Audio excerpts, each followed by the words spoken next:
Hello दोस्तों, मैं RP Singh और मेरा ये वीडियो राइबोसोमल आरएनए के ऊपर है। तो राइबोसोमल आरएनए जो कि प्रोटीन और आरएनए से मिलके बना हुआ होता है। मोस्टली राइबोसोमल आरएनए राइबोसोम के अंदर पाया जाता है, जो कि प्रोटीन सिंथेसिस के लिए एक मशीनरी के रूप में कार्य करता है। तो राइबोसोमल आरएनए या आरआरएनए, जिसे हम शॉर्ट में कहते हैं, ये डीएनए से बनता है। चाहे प्रोकैरियोटिक सेल हो चाहे यूकैरियोटिक सेल हो, ये डीएनए के एक छोटे से सेगमेंट से बनता है।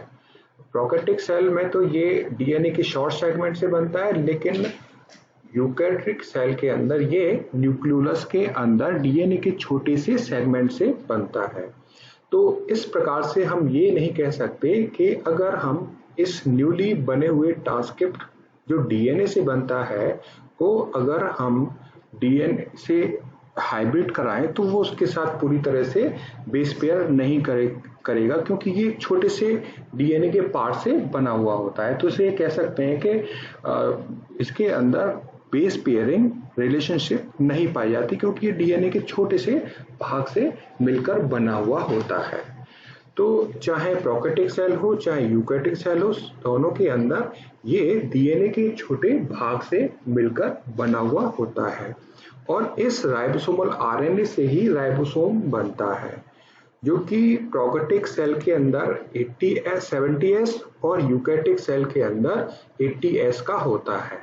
एस का अर्थ यहाँ पर स्वीड वर्ग यूनिट कहा जाता है। ये स्वीड वर्ग यूनिट का अर्थ है कि जब कोई भी मटेरियल किसी मीडियम से पास होने का जो रेट होता है उसे हम स्वीड वर्ग यूनिट कहते हैं। जैसे कि अगर हम किसी भी मटेरियल को सुक्रोज के सॉल्यूशन से के थ्रू पास कराते हैं, तो वो उस सुक्रोज के सॉल्यूशन से किस गति से पास होता है उसी को ही हम स्वीड वर्ग यूनिट कहते हैं। तो इसके लिए हम एक सेंट्रीफ्यूज का प्रयोग करते हैं। कुछ छोटे भी सेंट्रीफ्यूज होते हैं, कुछ बड़े भी सेंट्रीफ्यूज होते हैं। तो इसके लिए हम सेल को क्रश करते हैं और क्रश करने के बाद एक होमोजेनाइजर्स में उसको प्रोसेस करते हैं और बाद में उसे सेंट्रीफ्यूज करते हैं। तो प्रोकैरियोटिक सेल के अंदर वो राइबोसोम 70S पर आइसोलेट हो जाते हैं। और अगर हम इस 70S राइबोसोम को दोबारा से सेंट्रीफ्यूज करते हैं तो ये 50S और 30S सब यूनिट में ब्रेक कर जाता है। और राइबोसोम्स के अंदर आरएनए के साथ साथ प्रोटीन भी होता है। तो अगर हम फिर से इस 70S राइबोसोम्स को या 50S राइबोसोम को सेंट्रीफ्यूज करते हैं तो इसके अंदर फर्दर यह 60S और 23 और 5S स्वीड वर्ग यूनिट में बाइफरकेट हो जाता है। उसी के साथ साथ बहुत सारी प्रोटीन, चाहे 30S हो चाहे 50S हो, उनसे प्रोटीन भी आइसोलेट होती हैं। तो इससे पता चलता है कि जो राइबोसोम प्रोकैरियोटिक सेल के अंदर पाया जाता है वो आरएनए और प्रोटीन से मिलकर बना हुआ होता है। उसी प्रकार से यूकैरियोटिक सेल के अंदर जो राइबोसोम पाया जाता है वो 80S टाइप का राइबोसोम पाया जाता है। और अगर हम इस 80S राइबोसोम को सेंट्रीफ्यूज करते हैं तो ये दो यूनिट, इसकी दो छोटी सब यूनिट, एक छोटी और एक बड़ी सब यूनिट में ब्रेक करता है। छोटी वाली सब यूनिट 40S होती है और 60S बड़ी वाली सब यूनिट होती है। और अगर इनको फर्दर सेंट्रीफ्यूज करते हैं तो 40S और 60S दोबारा फर्दर छोटी सब यूनिट में ब्रेक कर जाता है, जो 18S 28S 5.8S 5S सब यूनिट में ब्रेक करता है। उसके साथ साथ प्रोटीन भी आइसोलेट हो जाते हैं, जिसमें 40S में 33 के आसपास प्रोटीन होती हैं और 60S सब यूनिट में जो हम सेंट्रीफ्यूज करते हैं उसके अंदर 49 प्रोटीन होती है।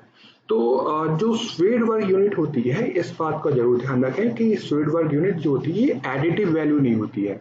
सपोज कीजिए कि ये 80s है, अगर हम 80s को सेंट्रीफ्यूज करते हैं तो ये 40s और 60s सब यूनिट में ब्रेक करती है। अगर हम इसको ऐड करते हैं तो ये 100 होता है। तो कहने का मतलब ये कि हम इसको ब्रेक कर रहे हैं, तो इसका मतलब ये नहीं कि ये इसको ऐड करने या ऐड कर रहे हैं, ऐड करने पे इसकी वैल्यू इसकी बराबर आना चाहिए। तो हमेशा इस बात को याद रखिएगा कि ये एडिटिव वैल्यू नहीं होती है। तो राइबोसोम्स चाहे प्रोकैरियोटिक सेल हो, यूकैरियोटिक सेल हो, बढ़ने के बाद ये असेंबल होता है। यानी कि राइबोसोम अगर प्रोकैरियोटिक सेल के अंदर देखें तो प्रोकैरियोटिक सेल के अंदर इसके लिए जीनोम होता है, और वो जीनोम प्रोकैरियोटिक सेल के अंदर जो राइबोसोम्स या राइबोसोमल आरएनए को बनाता है, वो अलग अलग टाइप के राइबोसोमल आरएनए के लिए अलग अलग स्कैटर्ड होता है, और वो एक साथ मल्टीपल कॉपीज के फॉर्म में इस राइबोसोमल आरएनए को बनाने का काम करते हैं। लेकिन यूकैरियोटिक सेल के अंदर एक ही जीन होती है जिसकी मल्टीपल कॉपी होती है, और बीच में कुछ ऐसे नॉन कोडिंग रीजन होते हैं जो इन कॉपीज को एक दूसरे से अलग करते हैं। तो कह सकते हैं कि एक ही कॉपी होती है और डिफरेंट टाइप के ट्रांसफर मैसेंजर डिफरेंट टाइप के राइबोसोमल आरएनए को बनाने का काम करते हैं। तो प्रोकैरियोटिक सेल के अंदर और यूकैरियोटिक सेल के अंदर इस प्रकार से इसकी सिंथेसिस होती है। तो राइबोसोम प्राइमरी स्ट्रक्चर्स का सिंगल स्टैंडर्ड होता है, लेकिन बाद में जैसे अभी आपने पहला फिगर देखा होगा, वहां पर जहां पर कंप्लीमेंट्री स्टैंड हो जाते हैं तो वहां पर बेस पेयरिंग हो जाती है, और बेस पेयरिंग के कारण इसके अंदर 3 डायमेंशनल स्ट्रक्चर बन जाता है। जैसे प्रोकैरियोटिक सेल के अगर राइबोसोम्स को देखें तो ये 30S सब यूनिट है जो प्रोटीन और आरएनए को असेंबल करके इस फिगर को बना रहे हैं। तो इसी तरह से 50S सब यूनिट भी बनती है, और अगर हम दोनों के स्ट्रक्चर को देखें तो ये छोटी वाली यूनिट है और ये बड़ी वाली यूनिट है, यानी कि 30S और 50S सब यूनिट है राइबोसोम्स की।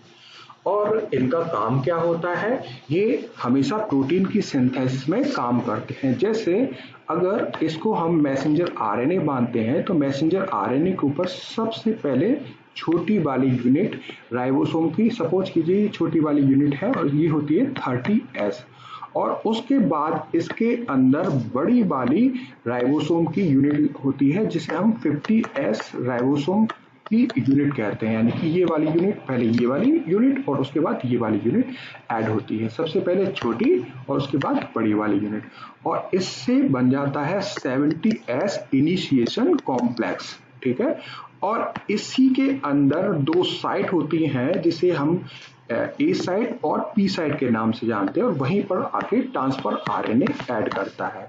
और जैसे ही 70S कॉम्प्लेक्स कंप्लीट बनता है, ये मैसेंजर आरएनए के ऊपर जैसे जैसे रन करता है और उसी के साथ साथ प्रोटीन की सिंथेसिस होती जाती है। तो ये मेरा वीडियो था राइबोसोमल आरएनए के लिए।